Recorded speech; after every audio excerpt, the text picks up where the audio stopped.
गर्भ में बच्चा कमज़ोर क्यों रह जाता है? माँ जो है कौन सी ऐसी गलती करती है, क्या सिचुएशन बनता है जिससे कि गर्भ में बच्चा कमज़ोर हो जाता है? और फ्रेंड्स, आपको पता है कि जब शिशु गर्भ में कमज़ोर हो जाता है तो उससे कईयों सारी समस्याएं खड़ी होती है और कईयों सारी समस्याओं का सामना करना पड़ सकता है शिशु को भी और माँ को भी। हेलो फैमिली, आपका हमारे चैनल में बहुत बहुत स्वागत है। फ्रेंड्स, अगर हमारे चैनल पे आप नए हैं तो प्लीज़ रिक्वेस्ट है कि मेरे चैनल को सब्सक्राइब ज़रूर कर लीजिए, और सब्सक्राइब कर लिया है तो आप लोगों का दिल से धन्यवाद। फ्रेंड्स, क्या होता है कि माँ क्यों कमज़ोर हो जाती है?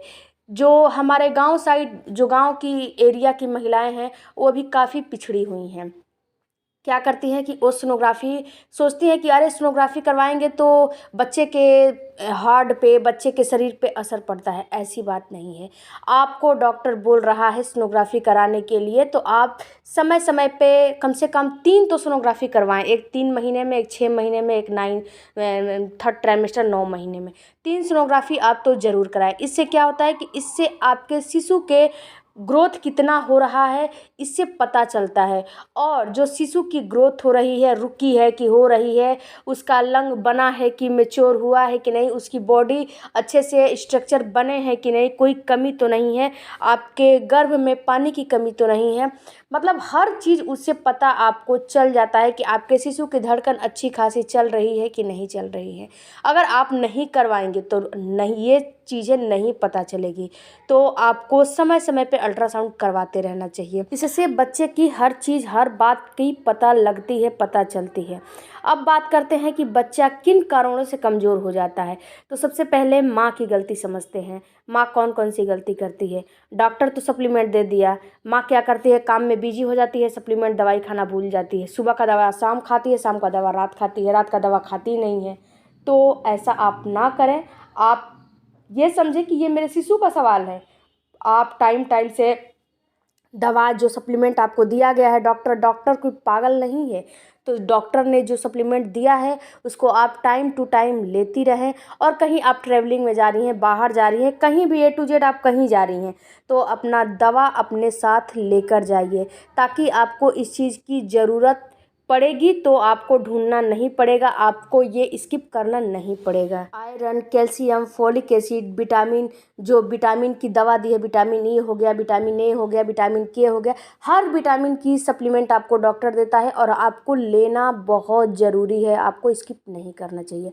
दूसरा रीज़न ये होता है कि अंदरूनी जो समस्याएं होती है वो ये होती है कि ये ना माँ को पता है ना बच्चे को पता है। जब डॉक्टर के पास जाएंगी तभी आपको डॉक्टर बताएगा। सबसे पहली जो अंदरूनी समस्या होती है वो है प्लेसेंटा।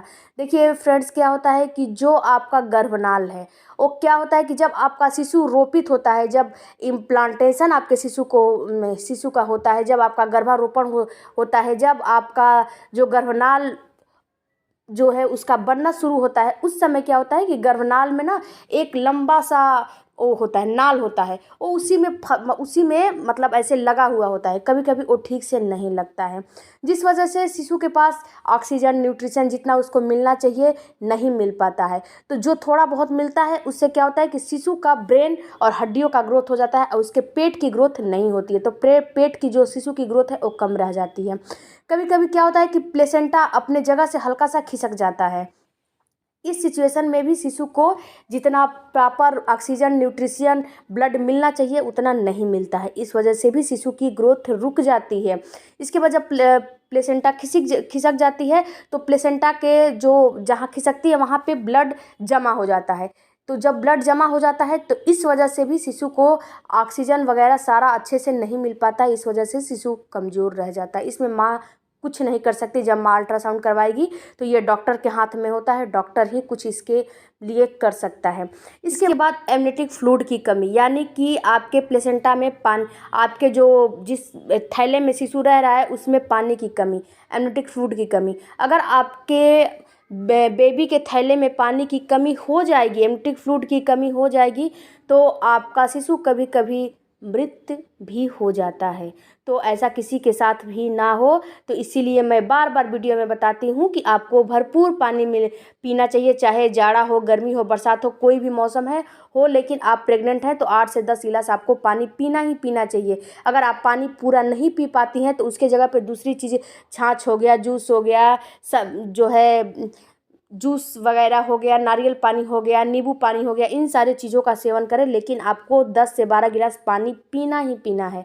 तो एमनियोटिक फ्लूइड की भी कमी नहीं होनी चाहिए। इसके बाद मदर जो है बार बार बीमार रहती है, अगर सिक मदर है, यानी कि बार बार जो मम्मी है वो बीमार होती है, इस वजह से भी बच्चे की ग्रोथ रुक जाती है, क्योंकि बार बार माँ बीमार होती है, और बार बार जब बीमार होती है तो ना तो कुछ खाती है ना तो कुछ पीती है, बिल्कुल मतलब बीमारी की अवस्था में बार बार बुखार आता है, बार बार सिर में दर्द होता है, बार बार बहुत से कंडीशन होते हैं। तो इस वजह से भी शिशु जो है कमज़ोर हो जाता है। इसके अलावा अगर आप कितने घरों में आपने देखा होगा कि बहुत माहौल बेकार रहता है, जो है उससे कोई भी कंप्रोमाइज़ करना नहीं चाहता है कि मतलब मेरी बहू है, मेरी बीवी है, मेरी पत्नी है, मेरी वाइफ है, प्रेग्नेंट है, इसके साथ थोड़ा सा कंप्रोमाइज़ करें, नहीं।